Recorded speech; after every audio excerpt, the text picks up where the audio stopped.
En la clase pasada quedamos en esta diapositiva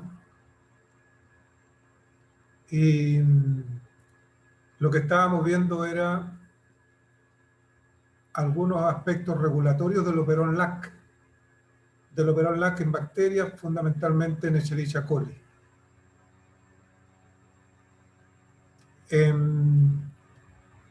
Hay varias proteínas que se unen al DNA para regular la expresión de los genes del operón. Y entre ellas tenemos, obviamente, la RNA polimerasa que realiza la transcripción. Luego tenemos una proteína que se llama el represor, que pertenece a una unidad genética no relacionada con el operón, que no es del operón, la proteína I, y que esta proteína se une al operador.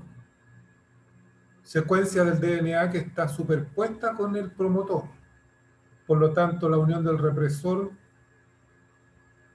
impide estéricamente el avance de la RNA polimerasa y la unión prácticamente al DNA para que pueda realizar su acción.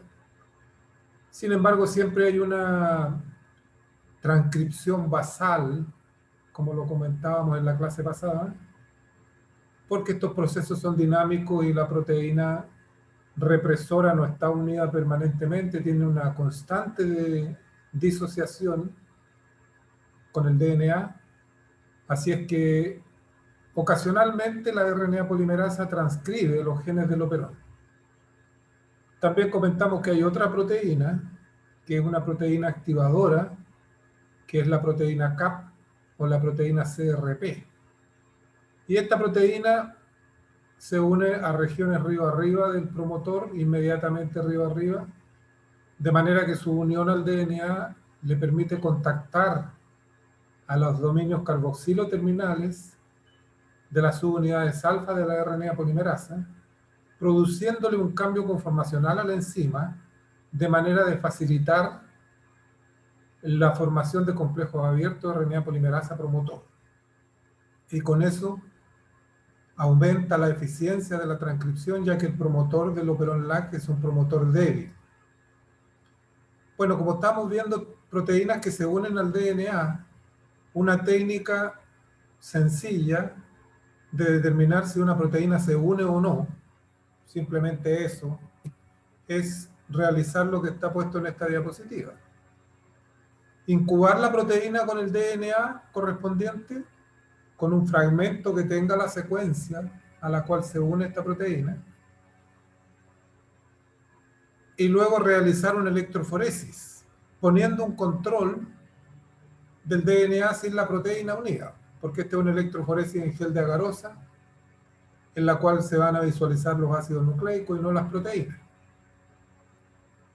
En el caso de estar la proteína unida al DNA, el DNA va a migrar más lento. Va a migrar más lento en la agarosa, lo que se llama, va a tener un retardo en la migración respecto al DNA que no tiene la proteína unida.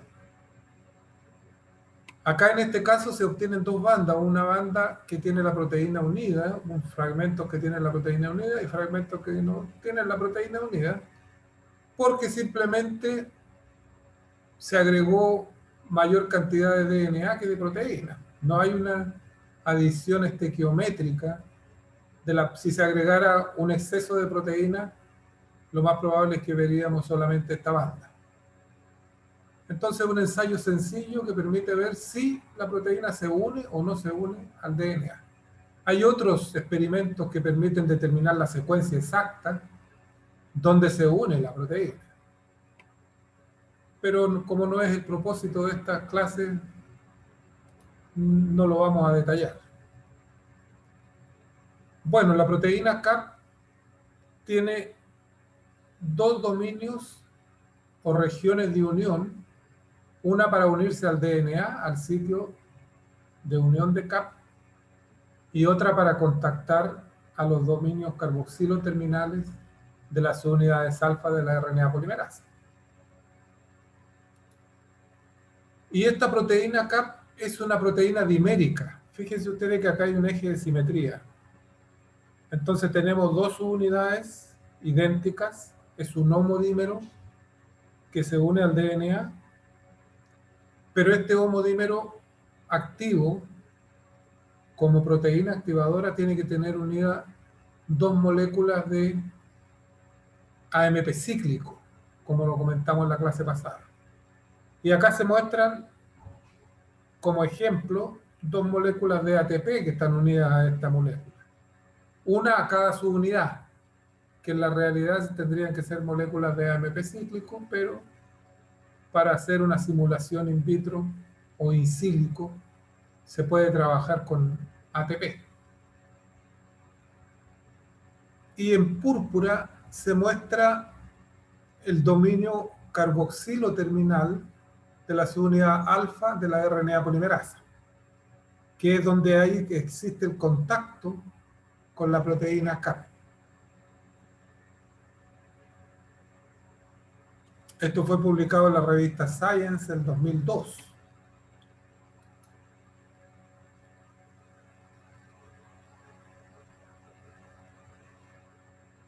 Bien. Una pregunta interesante es que si la proteína CAP, la función que tiene es solamente reclutar a la RNA polimerasa hacia su promotor correspondiente al operón que va a transcribir, uno podría utilizar otras proteínas que tuvieran afinidad con las subunidades alfa de la RNA polimerasa, con los dominios carboxilo terminal de esta subunidad. Incluso se puede cambiar este dominio carboxilo terminal por un dominio distinto, pero sí que tenga afinidad con un dominio de la nueva proteína que yo estoy utilizando como proteína activadora. En este caso, esta proteína tiene un dominio Y y a la RNA polimerasa se le ha cambiado los dominios carboxilo terminal de la subunidad alfa por un dominio X. Y se supone que X tiene afinidad con Y, por lo tanto, esto va a reclutar a la polimerasa al sitio promotor de ese operón. De igual manera, si yo, en vez de tener los dominios carboxilo terminales, se los remuevo y le pongo CAP unido a la RNA polimerasa, como CAP tiene un dominio de unión al DNA, va a reclutar a la polimerasa, la va a hacer que se una a su promotor correspondiente. Sin embargo, sabemos que esto no es tan así, sino que la función de CAP es un poquito más allá que reclutar a la polimerasa. La función de CAP es tener un contacto directo con la proteína para promoverle un cambio conformacional a la RNA polimerasa. Y con ese cambio conformacional, facilitar la formación de complejos abiertos de la transcripción. Bueno, el represor, la proteína I, ya dijimos que era un homotetrámero, 4 subunidades iguales, y que contactaba al operador del operón LAC con solo 2 subunidades. Por lo tanto, si tuviéramos 2 operadores en un DNA como este, podría ocurrir este tipo de unión con 2 subunidades a uno y 2 subunidades a otro. Pero solamente contacta con 2 subunidades a pesar que se unen 4 moléculas del inductor, que es la 1,6-alolactosa. Bien, entonces las actividades del represor y del CAP, que son el represor y el activador, son controladas alostéricamente por sus señales. ¿Cuáles son esas señales? Esas señales son sus efectores, que en el caso del efector del represor es esta molécula, la 1,6-alolactosa, que en vez de tener este enlace uniendo a la posición 4 de la glucosa, la beta-galactosidasa cambia la configuración de esta molécula y forma el enlace 1,6 en vez del beta 1,4. Entonces es necesario disponer de beta-galactosidasa intracelular para que a partir de lactosa la beta-galactosidasa forme este inductor. Que en términos generales estos inductores se llaman efectores. Los inductores, los correpresores, los coactivadores son moléculas pequeñas que en términos generales a todos ellos se les denomina efectores. Pero la función específica de este efector es ser un inductor, porque se une al represor. Y los investigadores sintetizaron una molécula sintética, valga la redundancia, porque esta molécula no existe intracelularmente, al cual se le cambió el anillo de la glucosa por este grupo isopropilo, este grupo que estoy mostrando acá. Y también se le cambió el oxígeno que une a este grupo con el anillo de la galactosa, con el monómero de galactosa, poniéndole un azufre en vez de oxígeno. Y por eso este compuesto se llama isopropil tiogalactósido o beta isopropil tiogalactopiranósido. Abreviadamente se le denomina IPTG. ¿Y cuál es la gracia de este IPTG? Que este IPTG es un análogo de esta molécula, de la 1,6 alolactosa, porque tiene alta afinidad de unión por el represor y le cambia la conformación al represor al igual que lo hace la 1,6 alolactosa, impidiendo que este represor se una al operador, porque ese cambio conformacional le disminuye notablemente su afinidad de unión por el DNA. La ventaja adicional que tiene el IPTG contra la 1,6 alolactosa, que el IPTG no es degradable. Por tener azufre en esta posición, no puede ser transformado en galactosa y en este isopropilo con el grupo SH. Por lo tanto, funciona como un inductor permanente. Si uno le agrega un cultivo de bacterias, el IPTG va a ingresar a la célula y se va a unir al represor y no se va a degradar. Por lo tanto, no es necesario estar agregando el inductor en forma permanente, como sí lo sería si estoy utilizando lactosa. Entonces, para experimentos in vitro, en los cuales hay que inducir la expresión del operón LAC, se utiliza IPTG. Y este es el AMP cíclico. Ya vemos que tiene un anillo que le da la característica de ser cíclico, que está uniendo el hidroxilo de la posición 3' con el hidroxilo de la posición 5'. 3', 5' AMP cíclico. Entonces, con dos oxígenos de este fosforilo, está formando este ciclo.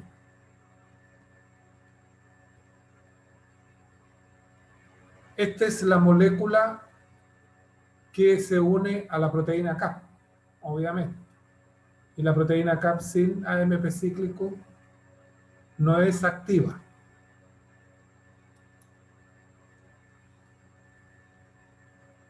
Bueno, todo este conocimiento del operón LAC fue descrito en los años 50 también por Jacob y Monod, dos investigadores que diseñaron un sistema muy particular para ir disectando cada mecanismo del operón e ir conociendo cómo funciona. Y lo que ellos hicieron fue generar bacterias, las cuales tenían dos operones LAC, pero en uno de ellos introducían alguna mutación o introducían distintas mutaciones en ambos. Y así podían ir viendo qué efecto tenían esas mutaciones en la expresión de los genes del operón.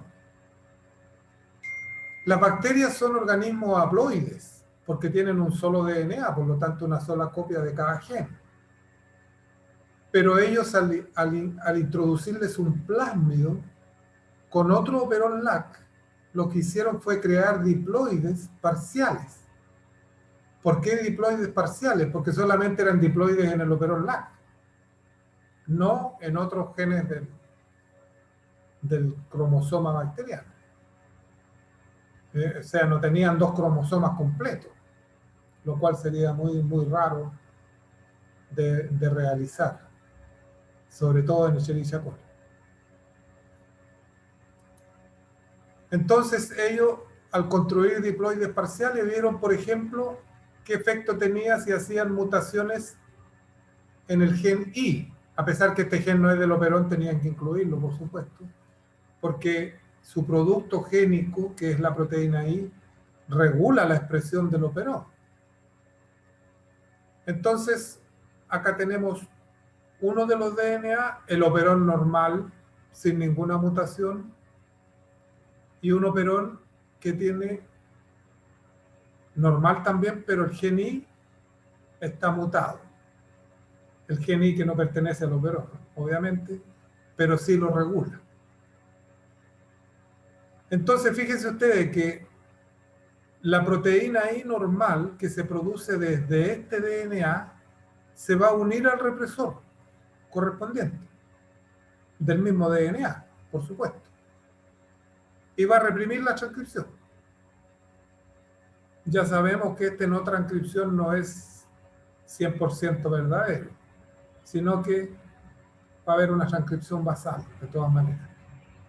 Esta proteína defectiva, porque tiene una mutación el gen I, no se puede unir al operador. Pero fíjense ustedes que esta otra sí se puede unir a este operador, porque el operador no tiene ninguna mutación. Y en el citoplasma bacteriano no hay compartimentalización o compartimentación. Por lo tanto, la proteína difunde. Se produce, se une a su operador, pero se va a unir al otro también. Tiene la misma afinidad por ambos operadores. Y esto es lo que se llama complementación trans, porque con este producto génico producido desde este DNA, yo estoy complementando la función perdida en este DNA. ¿Me explican?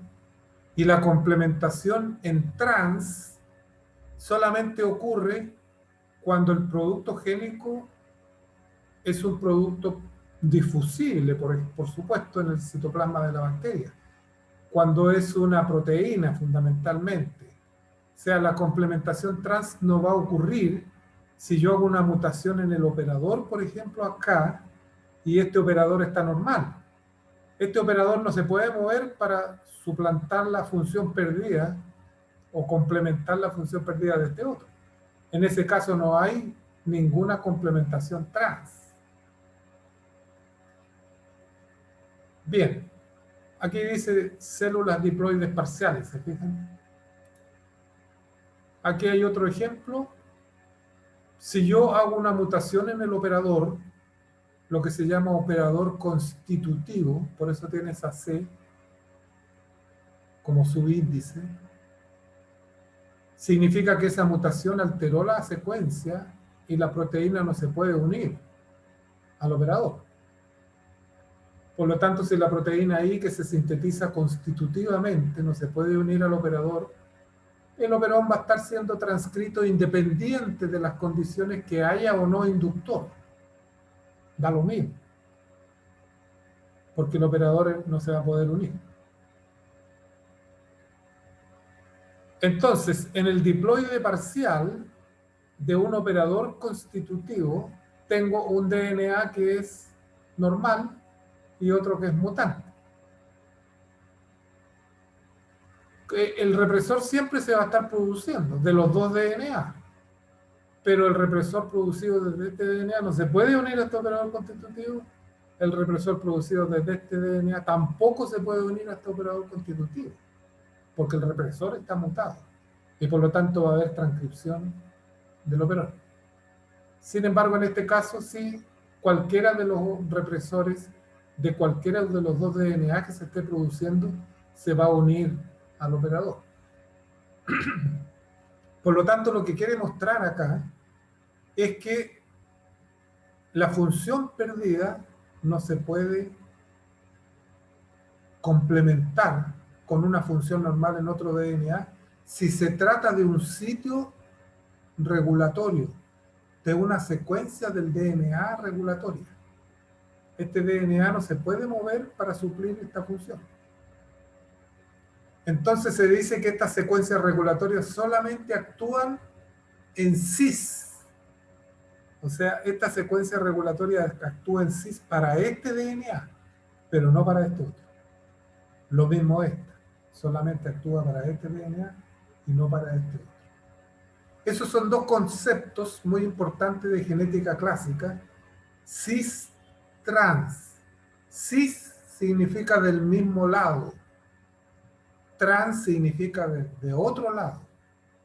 En caso de la genética, de otro DNA, de otro genoma, de otro operón. Bueno, y aquí ellos construyeron una tabla mucho más grande que esta, en la cual mostraron algunos ejemplos y qué pasaba con la producción de beta-galactosidasa o de permeasa en presencia del inductor o en ausencia del inductor. Aquí utilizan IPTG, obviamente. Entonces, por ejemplo, veamos alguna. Veamos esta 9. Acá tenemos los dos DNA que están esquematizados de esta manera. La única mutación que tengo yo es en el gen Z. Ah, no, pero también tengo una mutación en el gen Y, en este DNA. Por lo tanto, si no está el inductor, no se produce beta-galactosidasa. A pesar que en este DNA tengo la beta-galactosidasa normal, el gen. Ni tampoco se produce permeasa, a pesar que el gen de la permeasa también está normal en ambos DNA.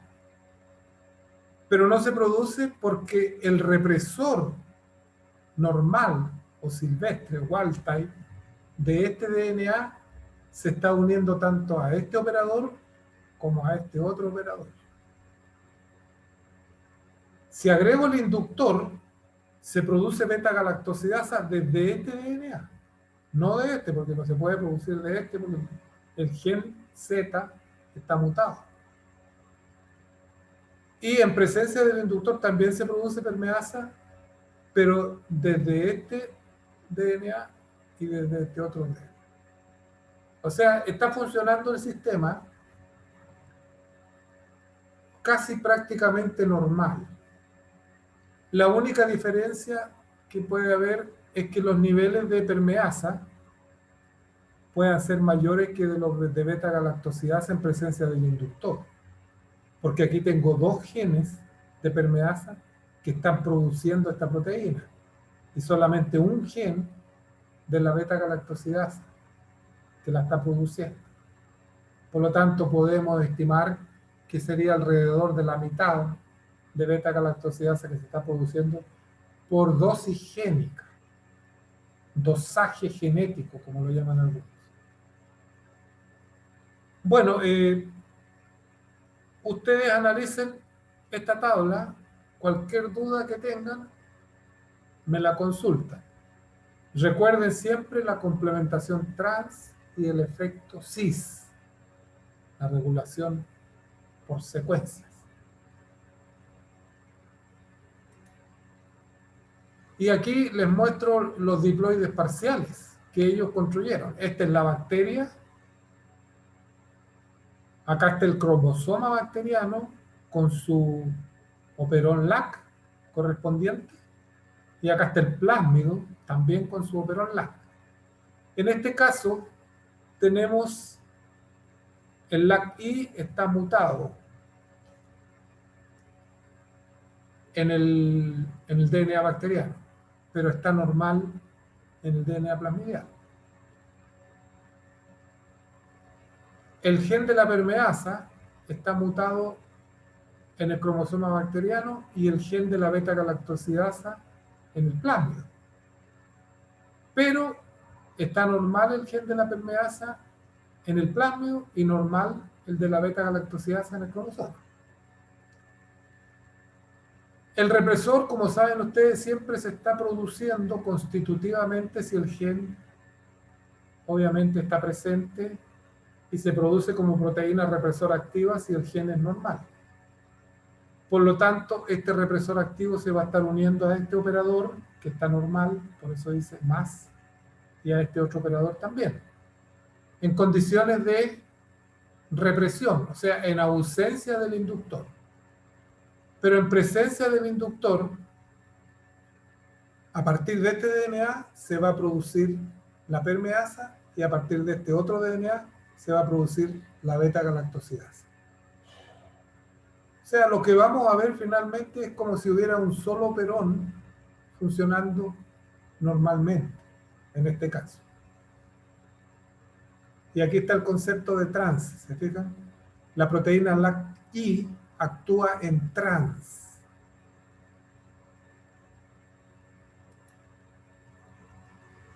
Acá tenemos otro ejemplo.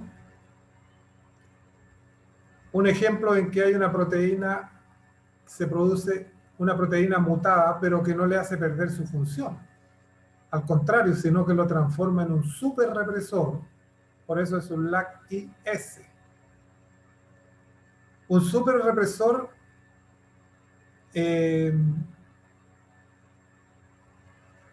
se une al operador aun cuando el inductor esté presente. O sea, ha perdido la afinidad por el inductor, pero mantiene la afinidad por el DNA, operador. Entonces, no hay síntesis de permeasa aún en presencia del inductor, ni tampoco hay síntesis de beta-galactosidasa aún en presencia del inductor. Naturalmente que, de todas maneras, vamos a tener una expresión basal probablemente más baja que la expresión basal normal, si es que la afinidad de este superrepresor es mayor que la afinidad del represor normal por el operador.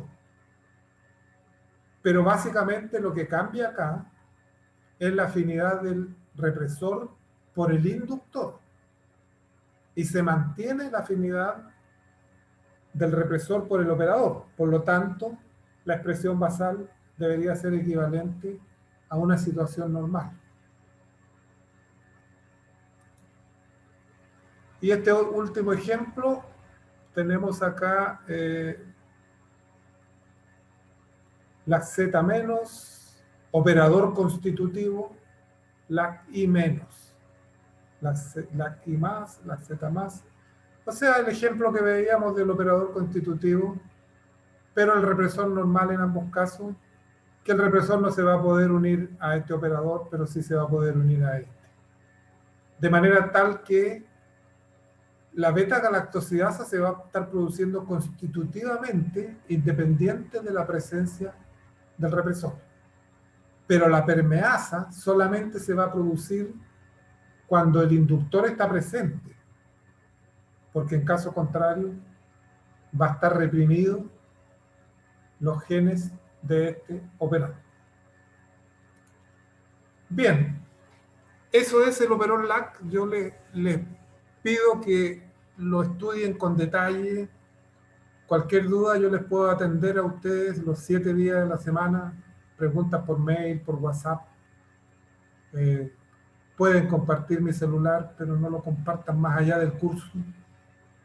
Y vayan consultándome, porque es muy importante manejar bien este mecanismo regulatorio que les va a servir para muchos otros mecanismos que van a ver más adelante. Y vamos a cambiar de tema, vamos a cambiar al operón TRIP, que es un operón distinto, que se regula, tiene similitudes de regulación con el operón LAC, pero también tiene diferencias importantes. Y operón TRIP porque es el operón en el que contiene los genes de las enzimas que participan en la ruta biosintética del triptófano, del aminoácido triptófano. El aminoácido triptófano es un aminoácido bastante particular porque, bueno, tiene varias propiedades, pero es un aminoácido un poco escaso para la biosíntesis de proteínas. Y también en el código genético es un aminoácido que tiene un solo codón que lo especifica. Un solo codón que especifica triptófano. Fíjense que no digo codifica, porque un codón no codifica. Un codón no es parte, no está codificando como un gen está codificando un producto. Un codón especifica un aminoácido, tal o cual. Y el codón que especifica triptófano es el codón UGG. Así de simple. Solamente UGG es el codón que especifica triptófano. Y esto es muy relevante para este mecanismo, que lo vamos a ver de inmediato. Bueno, el operón TRIP contiene 5 genes. Los genes EDCBA, que si ustedes lo leen al revés, porque el promotor está acá, está inmediatamente delante, está inmediatamente cercano al primer gen del operón, al gen E.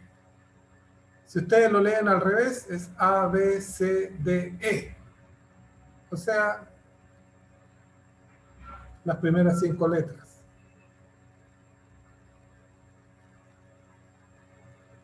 Cuando la polimerasa se une al promotor y transcribe este operón, genera un RNA mensajero policitrónico que contiene los 5 genes del operón.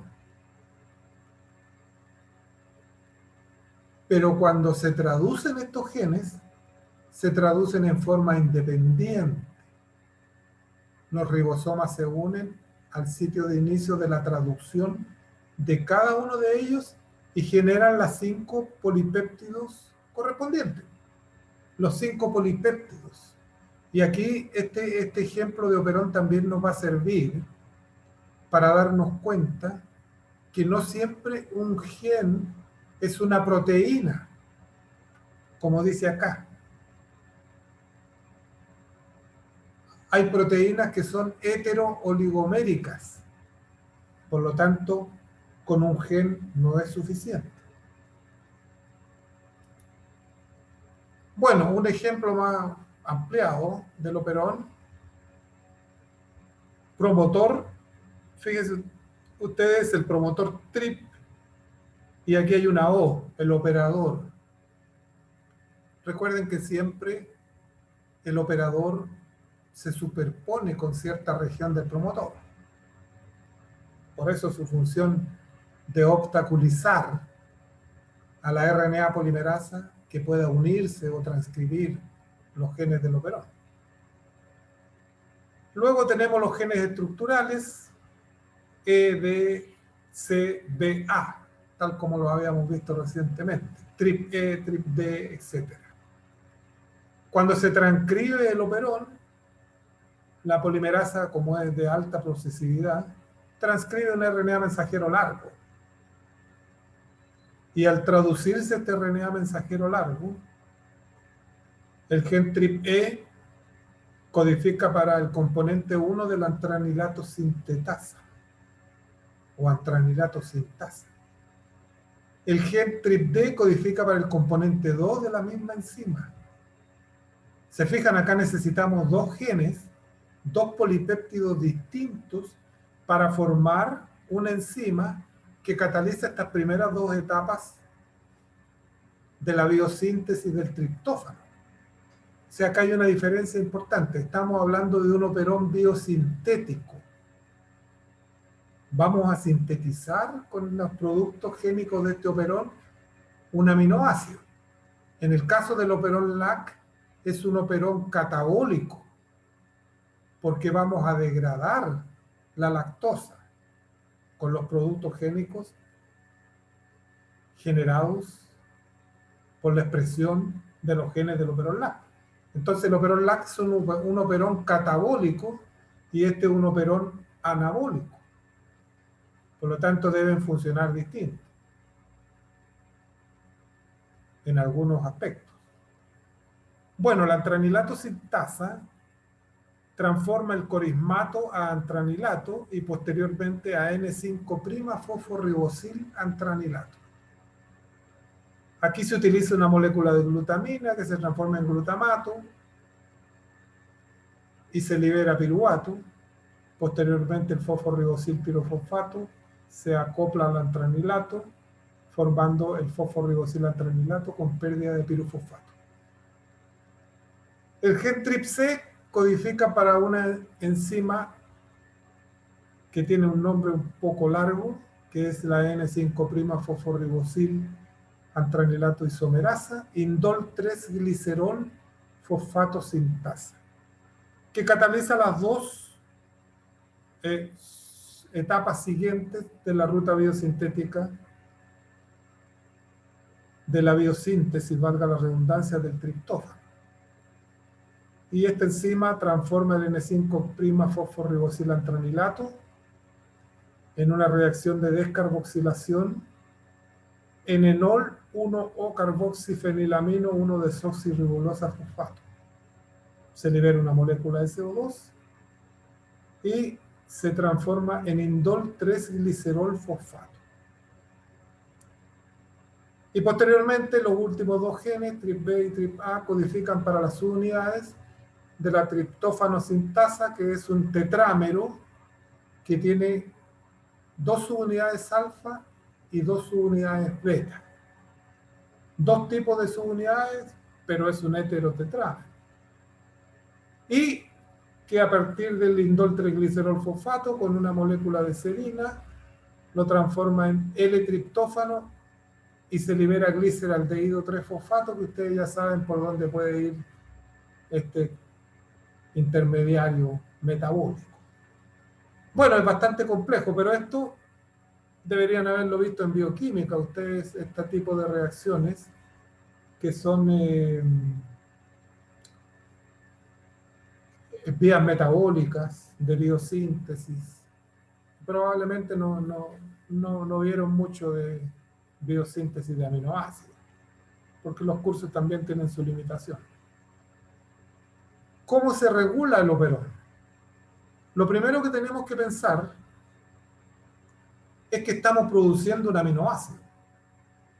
un aminoácido que es esencial para la biosíntesis de proteínas, porque justamente es el aminoácido L, de configuración L. Y sin este aminoácido no ocurre la síntesis de proteínas, por supuesto.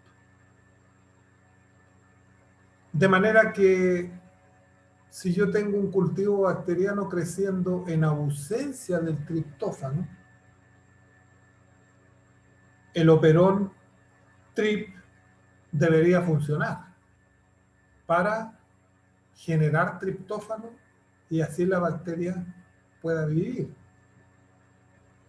Pero si yo estoy creciendo la bacteria en un medio rico en triptófano, la bacteria no necesita echar a andar la maquinaria transcripcional de este operón. ¿Para qué? ¿Para qué va a gastar energía innecesaria? Por lo tanto, ahí está la primera regulación. Regulación a través de un represor que tampoco forma parte de este operón, que se une al DNA, un represor también que es un homodímero, pero este represor es activo siempre y cuando haya aminoácido triptófano presente en el medio. O sea, en presencia de triptófano el represor se activa porque une una molécula de triptófano por cada subunidad del represor y se une al operador, lo cual es muy lógico. Por lo tanto, en este caso el triptófano es un efector, una molécula pequeña, no proteica, así como lo era el AMP cíclico para la proteína CAP y como lo era también la 1,6-alolactosa para la proteína I. Son efectores, pero en este caso es un correpresor porque es necesario para que el represor esté activo. Y de esa manera se regula prácticamente este operón. El gran porcentaje de regulación está dictaminado por ese mecanismo del represor.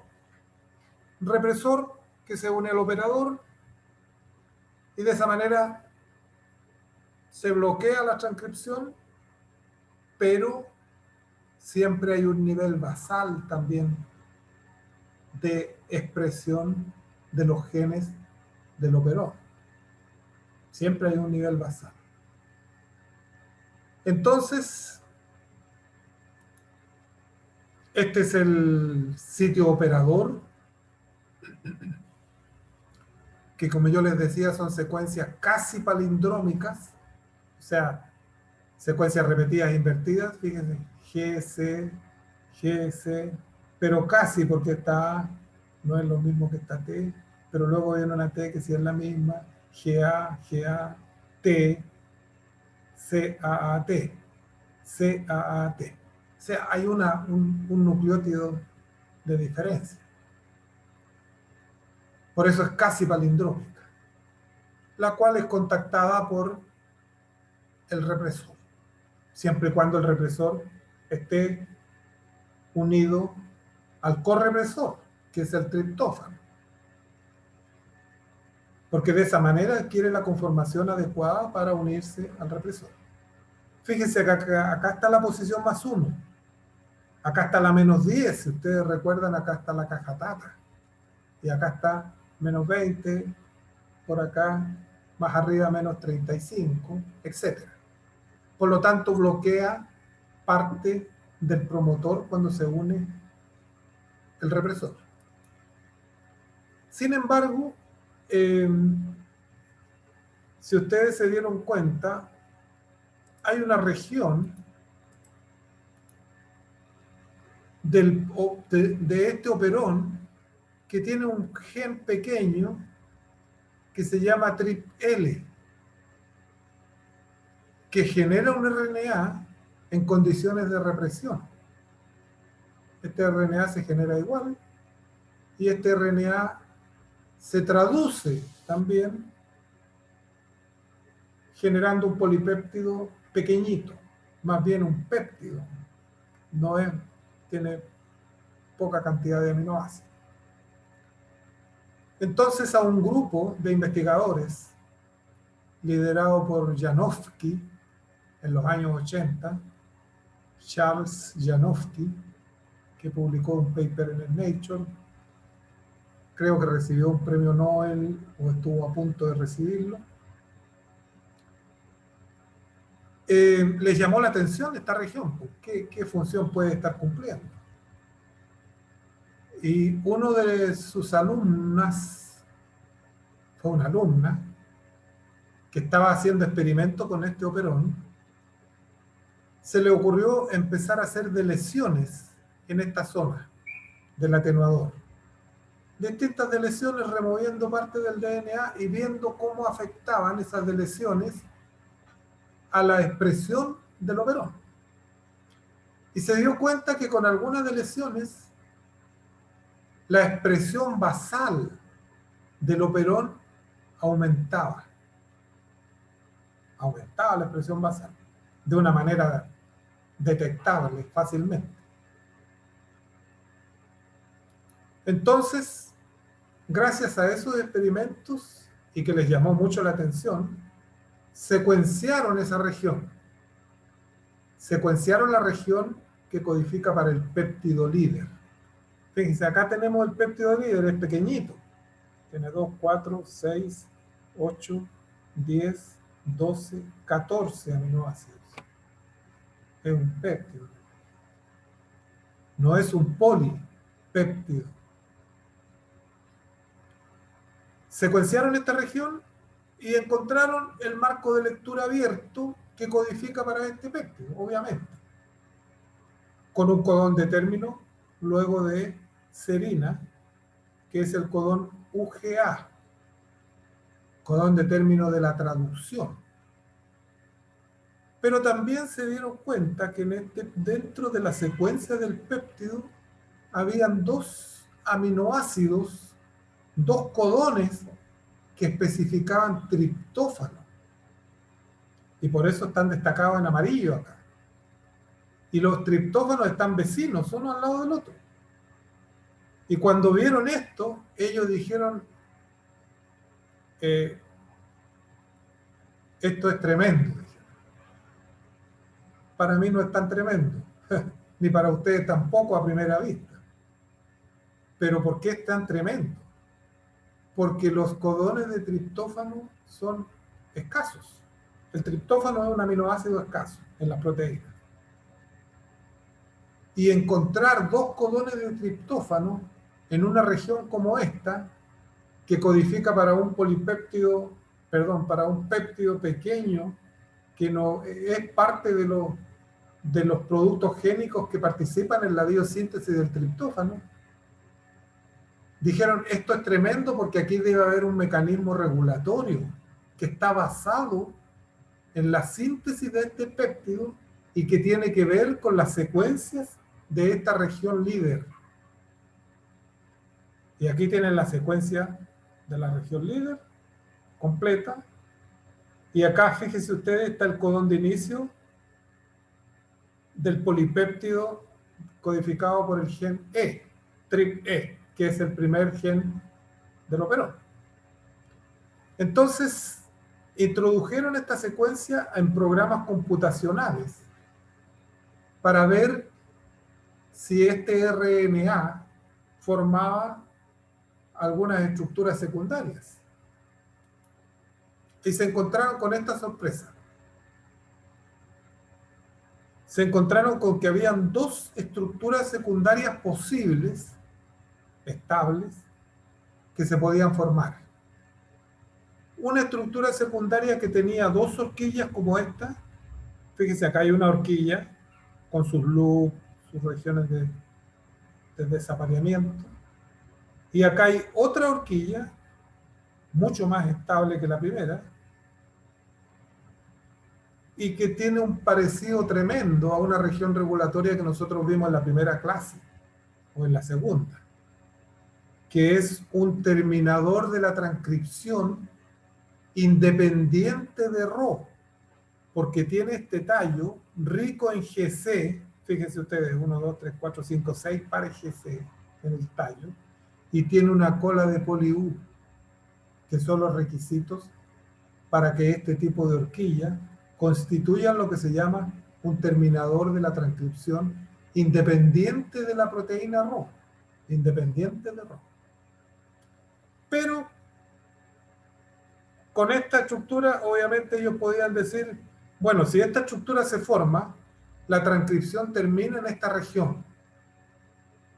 Por lo tanto, esta estructura se debe formar cuando tenemos presencia de triptófano. ¿No es cierto? Cuando hay triptófano presente.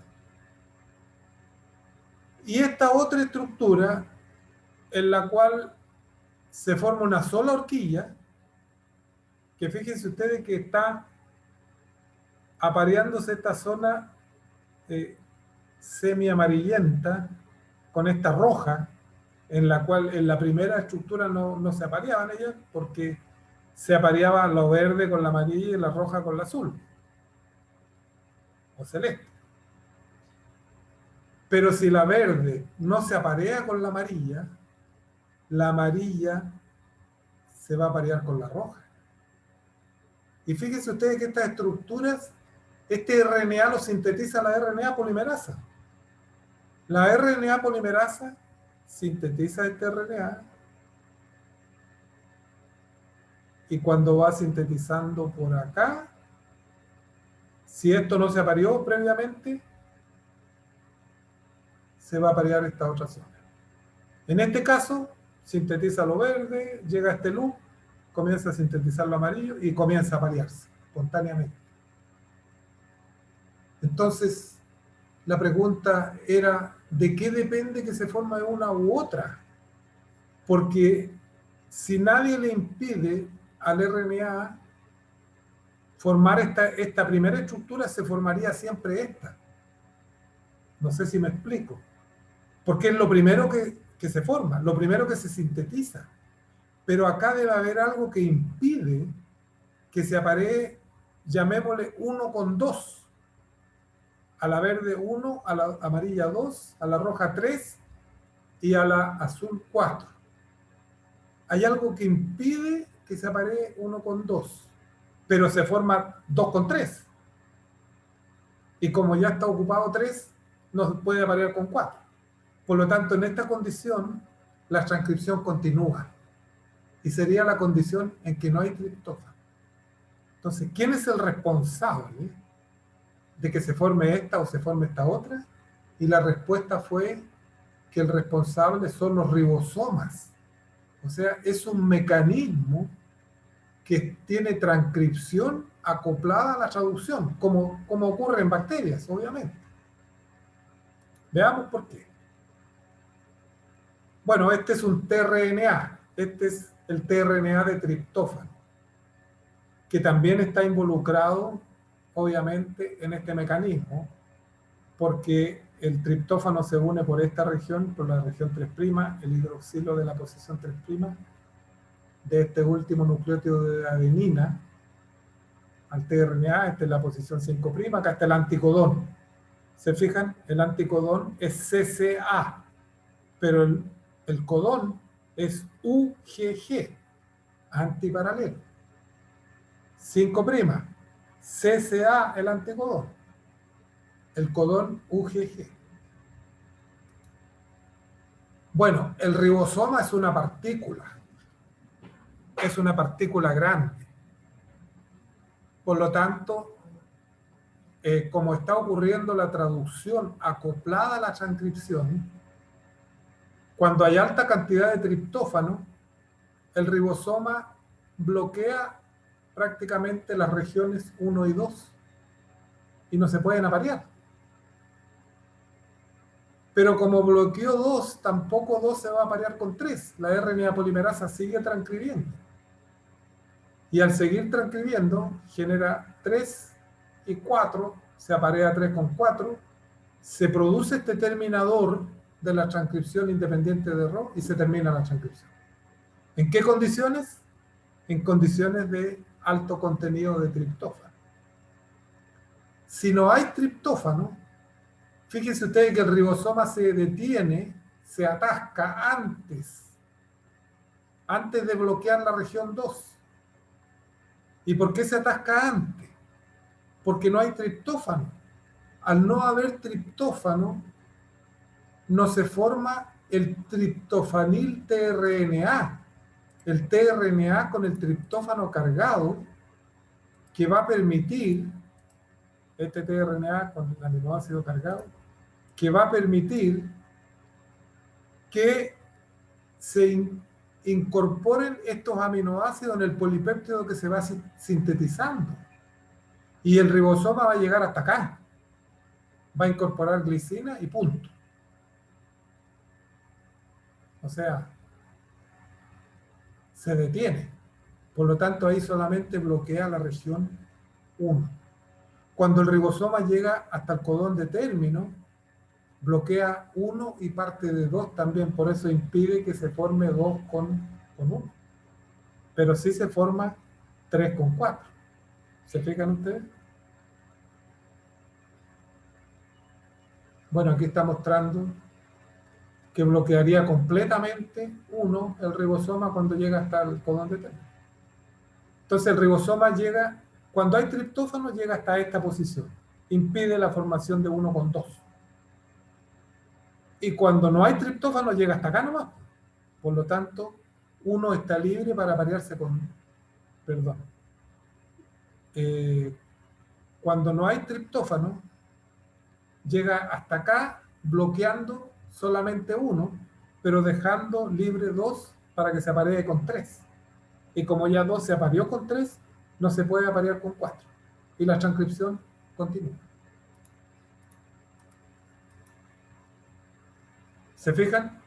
Bloquea 1, pero 2 queda libre, la polimerasa sigue transcribiendo, transcribe, se forma la estructura secundaria y no se forma el terminador independiente de Rho, por lo tanto se transcriben todos los genes del operón.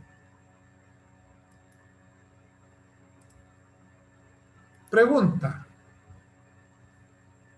¿cuál creen ustedes que sería la condición si no hubieran ribosomas? Si no hubieran ribosomas, ¿qué pasaría con la formación de las estructuras? Tanto en presencia como en ausencia del triptófano. Estaría lo mismo. ¿Qué estructura se formaría? 1, 2, 3, 4, 2, 3.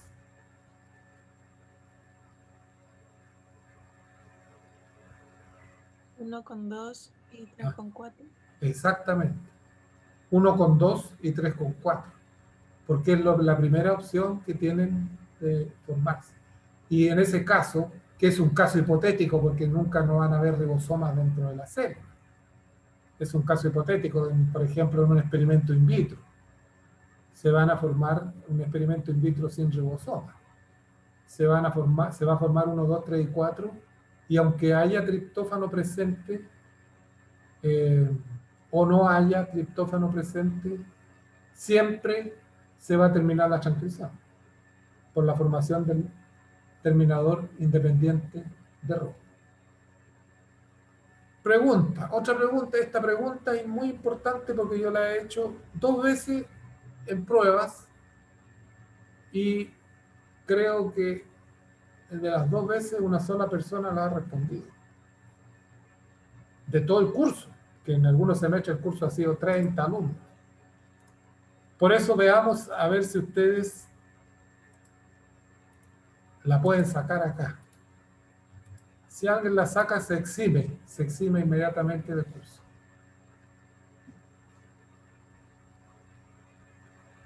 Digamos, se exime de venir a clase, pero no de dar las pruebas. Miren, la pregunta era la siguiente: ¿qué tipo de mutaciones puedo yo introducir acá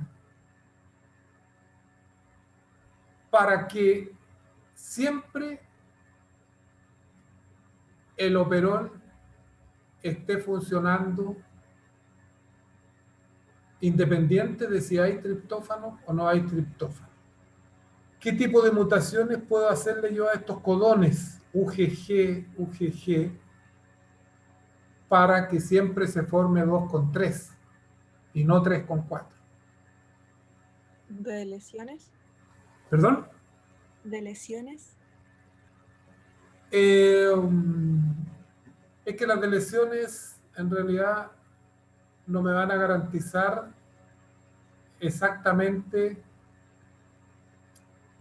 el efecto que yo quiero. Pensemos en que que son mutaciones puntuales, pero no de lesiones, ni inserciones tampoco. Que se mantiene, digamos, la estructura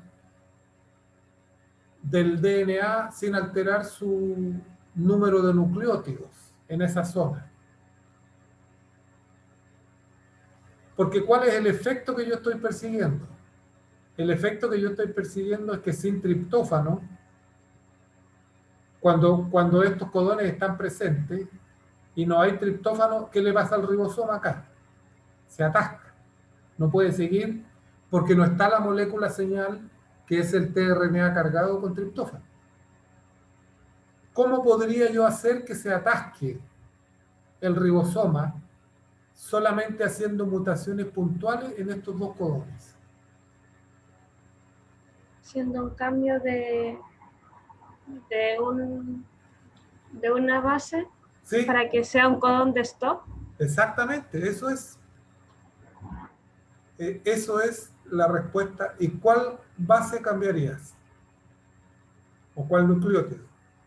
Tendría que ser UGA para que sea de término. Exactamente, UGA. Que lo tienen acá, pues.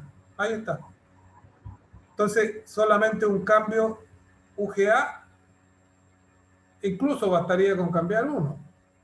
Pero si cambio los dos, es más eficiente aún el efecto que se produce. Y así de simple, una respuesta.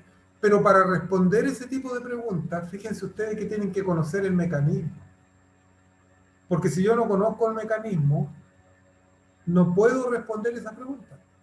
Y por eso que es necesario que estudien. Porque si ustedes meten esa pregunta al Google, a la internet, buscando la respuesta, no la van a encontrar. O van a encontrar cualquier barbaridad que no tiene nada que ver con lo que se está preguntando. Y eso es importante porque es parte de su formación el que tengan que pensar un poquito.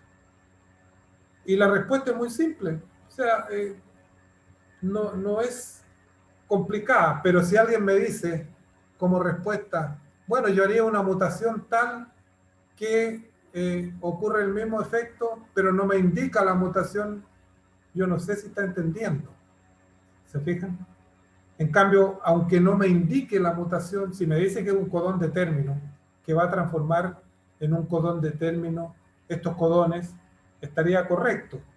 Pero también sería una falta más o menos grave no saber cuáles son los codones de término en la traducción a esta altura del curso, incluso cuando hayamos visto traducción.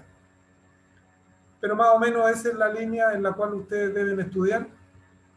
Y vamos a comenzar con traducción mañana y terminamos el viernes esta primera parte del curso para que ustedes vayan estudiando, ejercitándose. Hay muchos libros que tienen problemas también. Revisen distintos libros de distintas materias. Entonces, si ustedes se ejercitan, mejor. Después pueden, este problema va por ahí.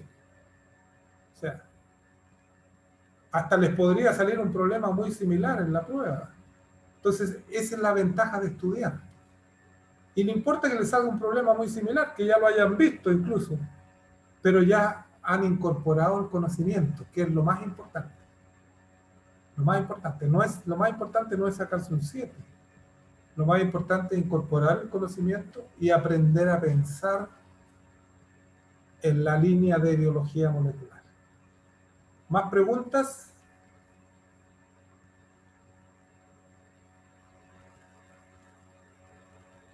¿Quedamos hasta acá entonces? Continuamos mañana y el viernes terminamos esta parte del primer capítulo del curso.